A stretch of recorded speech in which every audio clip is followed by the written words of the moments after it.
বোলপুরের নিচুপট্টির বাড়ি থেকেই কলকাতার উদ্দেশ্যেই বেরোলেন অনুব্রত মণ্ডল।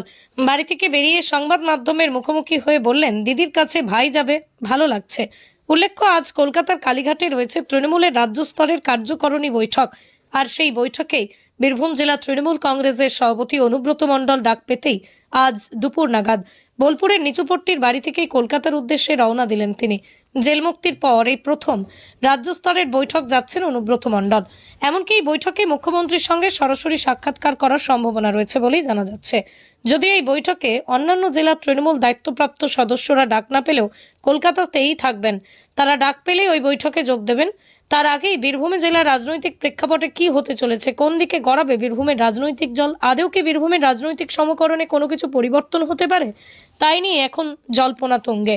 অনুব্রত মণ্ডল এই বৈঠকে ডাক পেতেই উচ্ছ্বাসে মেতেছেন অনুব্রত অনুগামীরা।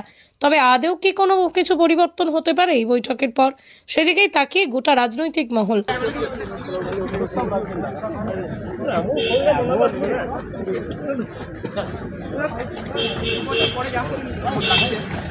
ভাই দিদি কাছে যাবে, তো দিদি কাছে ভাই যাবে, অসুবিধা কি আছে? ছবিটা করে নেবে।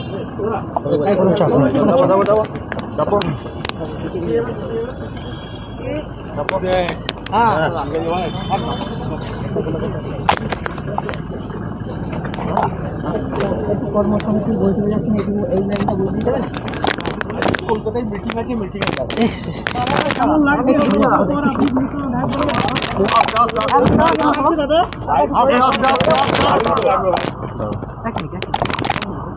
দাদা কি প্রস্তাব রাখবেন দাদা?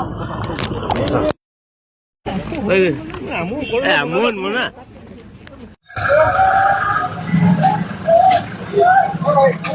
একটু সাইডে ছাড়বেন। হ্যাঁ হ্যাঁ, আমরা এগোবো না। বাড়ি থেকে তোমার মাথাটা কেটে যাচ্ছে। যাবেন কলকাতায় আজ। দাদা সাইডে ছাড়বেন, কিছু বলবেন? পিছিয়ে যাবেন, পিছিয়ে যাবেন।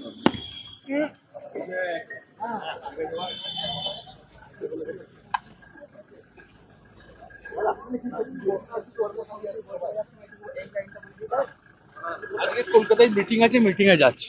দাদা কেমন লাগছে 2 বছর পর আপনি দিদির সঙ্গে দেখা করবেন? কেমন লাগছে দাদা? ভাই দিদির সঙ্গে দেখা করবে, এটা ভালোই তো লাগবে ভাই। দাদা কি প্রস্তাব রাখবেন দাদা? প্রস্তাব রাখবেন দাদা?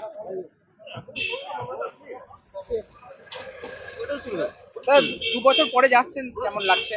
বললাম ভাই দিদি কাছে যাবে, তো দিদি কাছে ভাই যাবে, অসুবিধা কি আছে?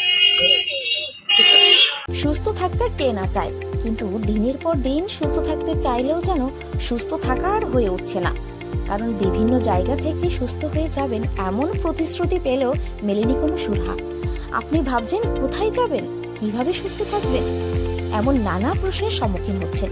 কিন্তু ভাবুন তো, এমন কোনো ডাক্তারবাবুর সন্ধান যদি আমরা দিই আপনাকে, যেখানে গেলে আপনি ম্যাজিকের মতো সুস্থ হয়ে যাবেন, কেমন হবে?